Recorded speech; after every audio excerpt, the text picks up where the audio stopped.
और महाराज वो गया, वैसी मायामय रसोई बनाई। माया महिते कीने रसोई, व्यंजन बहुगन सके न कोई।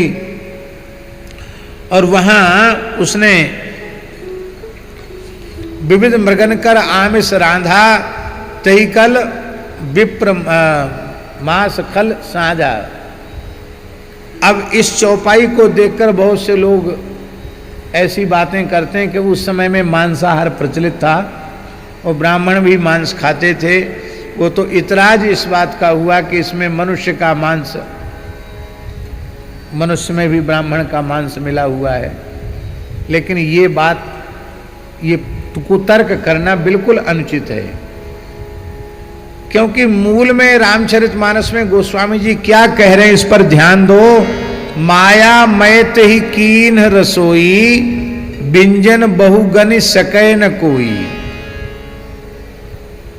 माया महते ही कीन रसोई, ये तो उसमें व्यंजन बहुगन सके न कोई। इससे सिद्ध हो गया कि वस्तुतः वो भले ही अपवित्र चीज, लेकिन माया करके उसको पकवान व्यंजन मिष्टान्नों का रूप बना करके ही दिया गया।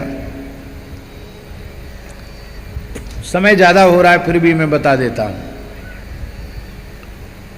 7 बज रहा है और मुझे वहां पहुंचना भी है, क्योंकि सब संतों का आज रामार्चन का प्रसाद है, वहां आप सबको वहीं पधारना है।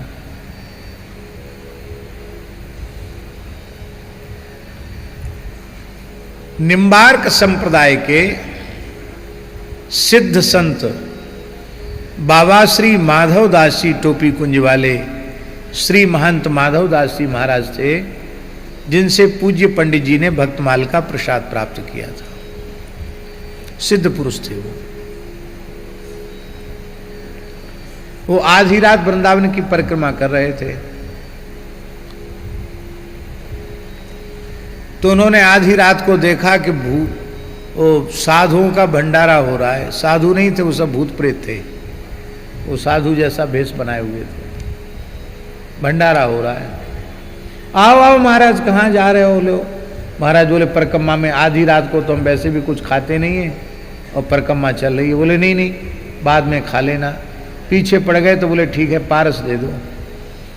तो एक गमछा में जो बांधा, ध्यान से सुने जो हम कहने जा रहे हैं, तो बांधा क्या, मालपुआ, बड़े बड़े लड्डू और बड़ी बड़ी खस्ता कचौड़ी उन्होंने गमछे में बांधी, बांध करके ले आए और खूंटी पर उनको लटका दिया।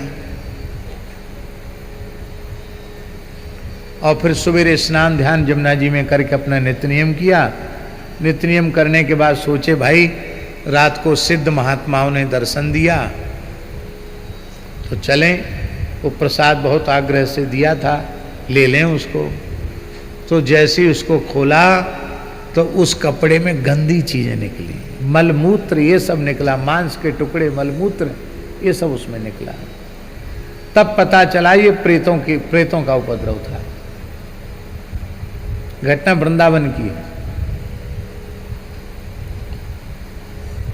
तो अब भूत प्रेत ये जब गंदी चीज को लड्डू कचौड़ी बना सकते हैं, तो ये मायावी राक्षस आया और इसने माया से अशुद्ध वस्तुओं को ही पकवान मिष्ठान्न के रूप में परिवर्तित कर दिया। तो इसमें कौन सा आश्चर्य है? श्री सीताराम प्रतिदिन सत्संग एवं दर्शन के लिए श्री महाराज जी के ऑफिशियल चैनल को जरूर सब्सक्राइब करें।